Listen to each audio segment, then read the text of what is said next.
Hi, I'm glad you're here. I'm an amateur historian who has been fascinated by the past for many years. I've studied history for a long time, not just dates and names, but the stories behind them. On this channel, I want to share these stories with you and explore how the past continues to influence our world today. History is often presented as a procession of names and dates, a neat parade of popes and kings, revolutions and wars, beginnings and endings. But history was never neat. It was whispered behind closed doors, written in coded letters, buried beneath marble floors and frozen seas. It unfolded in candlelit rooms, plague-ridden streets, royal bedrooms, and blood-stained alleys. This channel exists for those moments, because history is not only what was recorded, it is also what was hidden, denied, misunderstood, or deliberately erased. Here, we tell history as it was lived through ambition and betrayal, through discovery and disaster, through courage, fear, curiosity, and survival. And we use modern artificial intelligence not to rewrite the past, but to illuminate it, to give form to lost worlds, to explore unanswered questions, to stand, imaginatively but responsibly, in the shadows where certainty ends. Let us begin where power has worn many faces and many masks. Behind the walls of the Vatican, power has never been merely spiritual. For centuries, the papal throne was one of the most dangerous seats in the world. Popes were poisoned, imprisoned, bribed, and betrayed. Scandals unfolded behind frescoed ceilings while armies marched in God's name outside. Here, faith and politics intertwined so tightly that it became impossible to tell where one ended and the other began. What really happened behind those locked doors? And how much of what we believe about the Church was shaped by ambition rather than belief? From Rome, we travel east, into silence. In feudal Japan, shadows moved where honor stood still.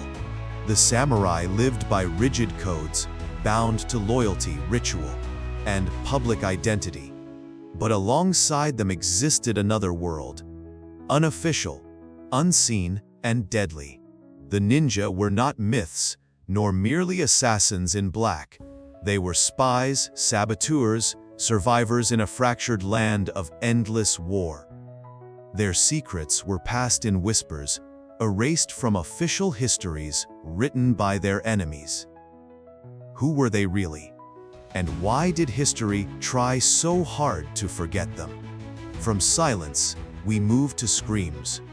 Victorian England was an empire at its peak, industrial, confident, and convinced of its own moral superiority. Yet in the narrow streets of Whitechapel, something shattered that illusion. Jack the Ripper did more than kill. He exposed the rot beneath respectability. A city of gaslight and progress suddenly confronted fear, poverty, misogyny, and institutional blindness. The murders were never solved. But perhaps the greater mystery is why they could happen at all. Across the channel, revolution rewrote reality itself. France did not simply overthrow a king. It attempted to reinvent humanity.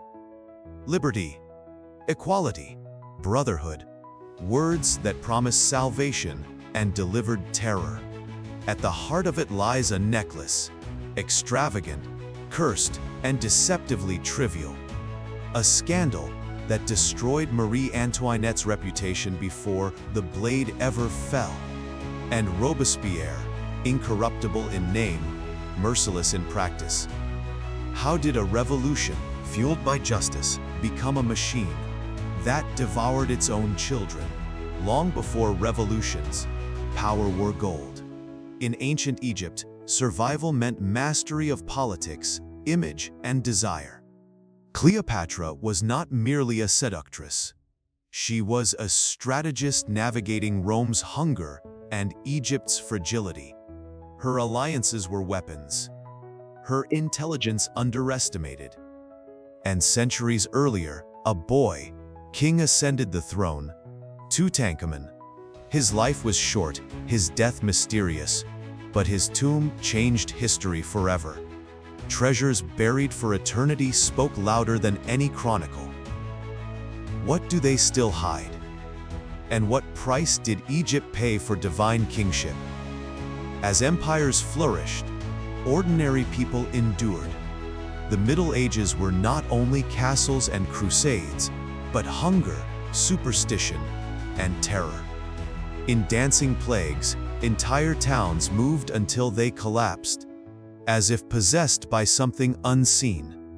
Doctors dressed like birds, believing beaks could protect them from death itself. Was it disease, faith, or mass hysteria?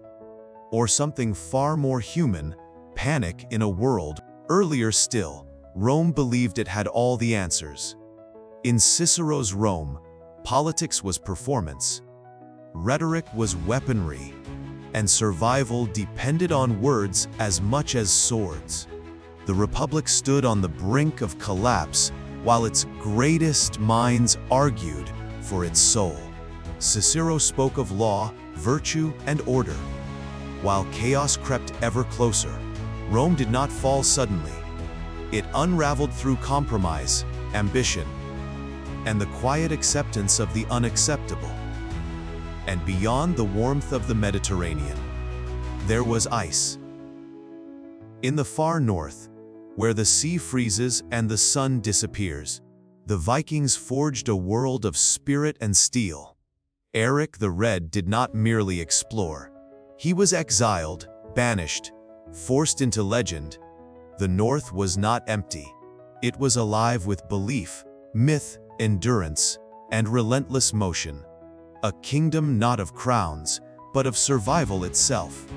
How did these people navigate a world that seemed determined to destroy them? And why do their stories still haunt us? These are not isolated tales. They are threads in a single human fabric.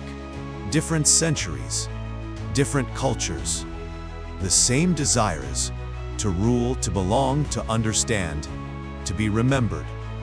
History does not give us simple answers. Sometimes it gives us contradictions, sometimes only fragments. That is where storytelling becomes essential.